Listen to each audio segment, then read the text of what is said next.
I'm the Book Talk Lady, and tonight I'm hosting a neighborhood book discussion group. Yay! Because every day I meet library members who are eager to read another Nordic and Scandinavian mystery series. Either they've just finished reading Larsen's Dragon Tattoo trilogy, or they know someone else who just raves about it. I'm here tonight to demonstrate that Larsen is a late entry into an already crowded landscape of popular authors penning successful mystery series set in Norway, Sweden, Finland, Denmark, or Iceland. In fact, mystery authors like Henning Mankell, Karen Fossum, and Joe Nesbo predate Larsen's books by decades. For tonight, I'm going to highlight authors who just began publishing in the last 10 years. The first book I want to talk about is The Keeper of Lost Causes by Jussi Adler-Olsen. Longtime homicide detective Carl Mork once received top honors closing cases for the Copenhagen Police Department. Not so anymore. Murky details continue to surround an ambush that left his partner dead and another officer paralyzed. Carl's superiors determine he's unsuitable for service in his former unit, when actually no one will partner with him due to his burnout and the guilt he carries. Since they cannot furlough a decorated officer, Carl's superiors appoint him the head of a newly established elite division to investigate cold cases, Department Q. Exiled to a dank basement office 4 floors below the homicide unit, Carl arrives late, reads his newspapers, and works his Sudoku puzzles. Underneath it all, however, beats the heart of a top-notch detective. Disgusted by superiors who expect nothing beyond a cursory look into each case before issuing an unremarkable report summary, Carl requisitions an assistant. Shortly thereafter, an exuberant Hafez el-Assad greets a dumbfounded Carl in the bowels of their dingy office. Assad, a Syrian national, boasts of his permanent residency status, telling Carl he would likely be killed if he returned home. In his own way, each man is an outcast, though Carl views Assad as a kind of gopher coon janitor. While comfortable with performing as little as possible each day, he simmers inside whenever Assad unrolls his prayer rug or reheats his pungent Middle Eastern cuisine in their offices.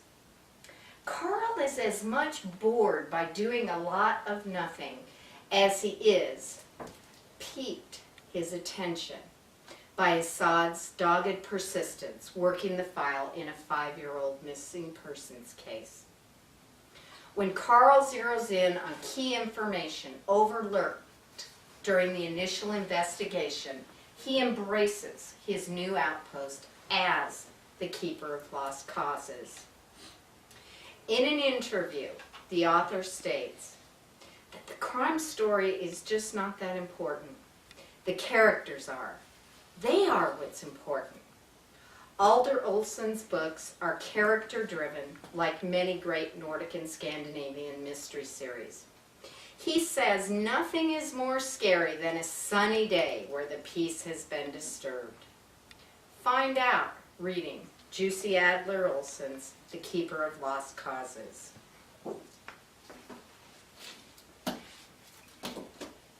Call Me Princess by Sara Blaedel. Let's remain in Denmark for a second book talk, Exploring the World, created by Sara Blaedel, whose first entry in the Louise Rick and Camilla Lene mystery series received the prestigious Debutante Award from the Danish Crime Academy. Blaedel's experiences as a writer began when her mother first read Agatha Christie aloud in her childhood home. She reminisces, saying, "As a child, I found peace in crime novels, and it is with them that I find peace today." As in the Department Q series, Blaedel's protagonist, Assistant Detective Inspector Louise Rick, and newspaper reporter Camilla Lind, work in Copenhagen. Louise puts in long hours on the job with the police department. Like many crime-solving protagonists featured in Nordic and Scandinavian mystery fiction, Louise's commitment to the job proves detrimental to her love life. Her long-term relationship with live-in boyfriend Peter is on the skids, though Louise is oblivious. She happily obliges her friend Camilla as a frequent childminder for her young child Marcus, who considers her a surrogate aunt. Camilla, an assertive crime reporter, often juggles the unpredictable demands of her editor in tandem with securing last-minute caregiving for her son.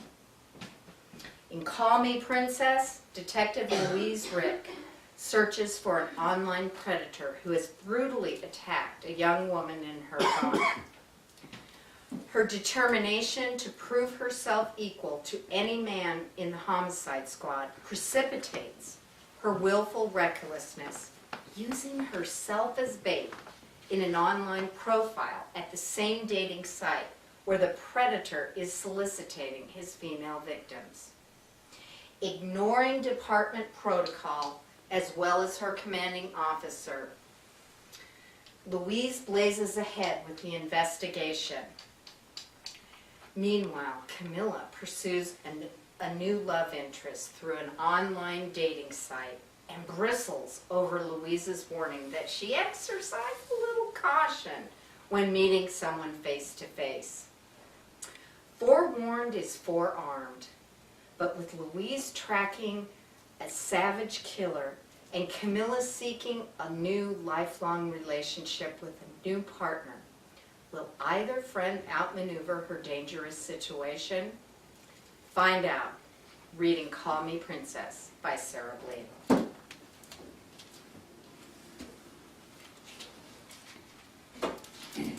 The Boy in the Suitcase by Lene Kaaberbol and Agnete Friis. Accomplished young adult authors Lene Kaaberbol and Agnete Friis collaborate as writers of the Nina Borg mystery series, featuring a crime-solving protagonist whose professional commitments often eclipses her responsibilities in private life as a wife and mother. As a longtime Red Cross nurse, Nina works in a Copenhagen refugee center, serving immigrant women and children in the city center. In the first book, Nina reluctantly reconnects with a colleague from nursing school. Her friend Karen entreats her to retrieve a piece of luggage from the Copenhagen train station that she has stored in a storage locker. It's a task Karen's no longer up for, but she's certain Nina can manage. After all, Karen reminds her, "You've always been so keen on saving people." Despite some misgivings, Nina's sense of obligation drives her to complete the errand.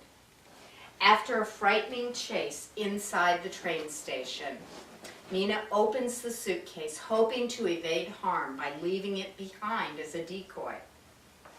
Finding a naked, sedated toddler inside the luggage ignites a determination to protect the child from additional harm. Her humanitarian work at the refugee center assists Nina securing medical help for the boy and buys her time to puzzle out how she had best proceed, especially when she's no longer able to locate Karen. Social responsibility inspires Nina into doing something about the problems she sees in the world. Though experienced working in war zones and in disaster areas, she finds herself thrust into a situation about which she has little first-hand experience: human trafficking and prostitution. In the face of these challenges, Nina hopes to locate the boy's family and restore him home. Authors Kaaberbol and Friis describe their character by saying, Nina does the things we can only imagine doing. Like most people, we just pay a certain amount to charity organizations and hope other people will do the dirty work. Nina Borg is the fulfillment of that hope. Does Red Cross nurse Nina Borg epitomize the level of commitment most of us wish we could make? You decide by reading The Boy in the Suitcase by Lene Kaaberbol and Agnete Friis. Our final installment tonight is The Ice Princess by Camilla Lackberg. Sweden is our next stop on the Nordic and Scandinavian book talk train. A former economist turned novelist, Camilla Lackberg is a #1 best-selling author worldwide. Originally published in Sweden during 2002, Lackberg's first novel, The Ice Princess, predates Larsen's Dragon Tattoo trilogy by 3 years. Her work has been translated into over a dozen languages, and she's the 6th best-selling author in Europe. This time, our look into Nordic and Scandinavian mystery fiction involves traveling to another real place, the bucolic West Coast resort village of Fjällbacka. There we'll discover beautiful scenery to look at, but not beautiful to look into. In the novel, author Erika Flack returns to the family home to settle her parents' affairs and to finish writing the stalled biography for which she's under contract. Finding the resolve to satisfy her editor, Erika struggles to complete the manuscript. It's not helpful that her brother-in-law, meanwhile, is pressuring Erika and her sister to expedite their parents' estate in order to maximize the current resort value of their childhood home. When Erika's closest childhood friend Alex is found dead in a particularly gruesome suicide, she's compelled to learn what might have happened as a way of honoring their friendship.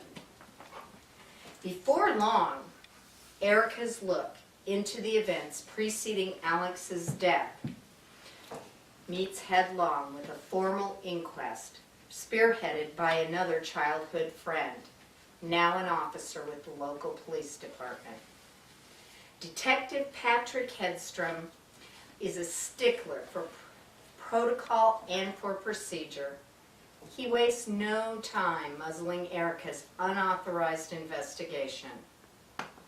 While experiencing mixed feelings and collaborating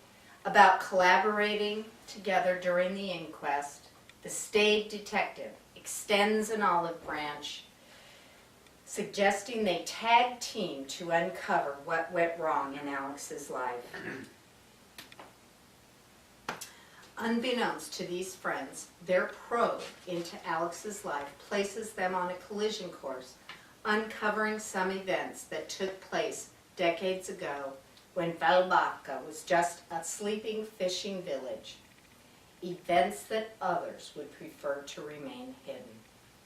Can Patrick and Erika safely shepherd the inquest towards a final resolution while staying out of harm's way? Find out reading The Ice Princess by Camilla Lackberg. I've got a bunch of books up here, and I'd be happy to talk about any of these other series. These are all the first books in all of these authors' series. I just really want to thank all of you for coming out tonight and being willing to reschedule. Thank you.